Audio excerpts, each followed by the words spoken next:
بسم اللہ الرحمن الرحیم۔ السلام علیکم ناظرین، کیا آپ نے کبھی سنا ہے کہ اپنی کشتیاں جلا دو؟ یہ وہ الفاظ ہیں جو تاریخ کے ایک عظیم جرنیل طارق بن زیاد نے کہے تھے جب وہ مسلمانوں کی ایک چھوٹی سی فوج کے ساتھ ایک عظیم سلطنت فتح کرنے نکلے تھے۔ یہ کہانی ہے ایمان، بہادری اور قربانی کی، جو آج بھی ہمیں سکھاتی ہے کہ اگر یقین کامل ہو تو دنیا کی بڑی سے بڑی طاقتیں بھی تمہارا راستہ نہیں روک سکتی۔ آج ہم آپ کو اندلس کی فتح کی مکمل داستان سنائیں گے، ایک ایسی فتح جو نہ صرف ایک زمین بلکہ تہذیب، علم اور انصاف کی کامیابی تھی۔ سن 711 کا زمانہ تھا۔ بحر روم کی بے قرار لہریں مسلمانوں کی ایک عظیم قافلے کو اندلس کی طرف لے جا رہی تھی۔ ان کشتیوں میں موجود سپاہی عام جنگجو نہیں تھے، یہ وہ لوگ تھے جو اللہ کی دین کو غالب کرنے کے لیے نکلے تھے۔ جب مسلمان فوج ساحل پر اتری تو طارق بن زیاد نے ایسا فیصلہ کیا جو آج بھی تاریخ کی سنہرے اور حیران کن فیصلوں میں شمار ہوتا ہے۔ طارق بن زیاد نے حکم دیا، تمام کشتیاں جلا دو۔ سپاہی حیرت سے ایک دوسرے کو دیکھنے لگے، جیسے سوال کر رہے ہوں، اب اگر شکست ہوئی تو ہم واپس کیسے جائیں گے؟ لیکن طارق بن زیاد جانتے تھے کہ جیت صرف انہی کی ہوتی ہے جو پیچھے ہٹنے کا راستہ بند کر دیتے ہیں۔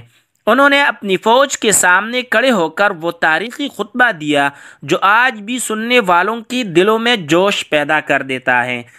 انہوں نے فرمایا، اے مسلمانوں، تمہاری پیچھے سمندر ہے اور آگے دشمن کا لشکر، اب بچنے کا کوئی راستہ نہیں، یا تو تم فتح حاصل کرو گے یا شہادت۔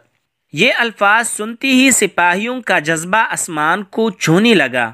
وہ جان گئے تھے کہ اب واپسی ممکن نہیں، اب صرف دو راستے ہیں، شہادت یا کامیابی۔ دوسری طرف اندلس کا عیسائی بادشاہ رودرک اپنے لاکھوں سپاہیوں کے ساتھ غرور میں مست تھا۔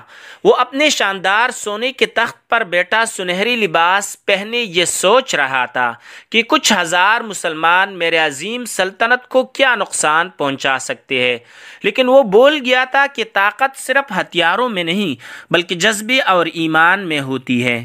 پھر وہ گمسان کی جنگ شروع ہوئی جس نے تاریخ کا نقشہ بدل دیا۔ مسلمانوں نے عقل مندی سے جنگ لڑی اور چند ہزار سپاہیوں نے لاکھوں کے لشکر کو تہس نہس کر دیا۔ اللہ اکبر کی صدائیں گونجنے لگی اور جلد ہی وہ لمحہ آ گیا جب بادشاہ رودرک کا لشکر پسپا ہو چکا تھا۔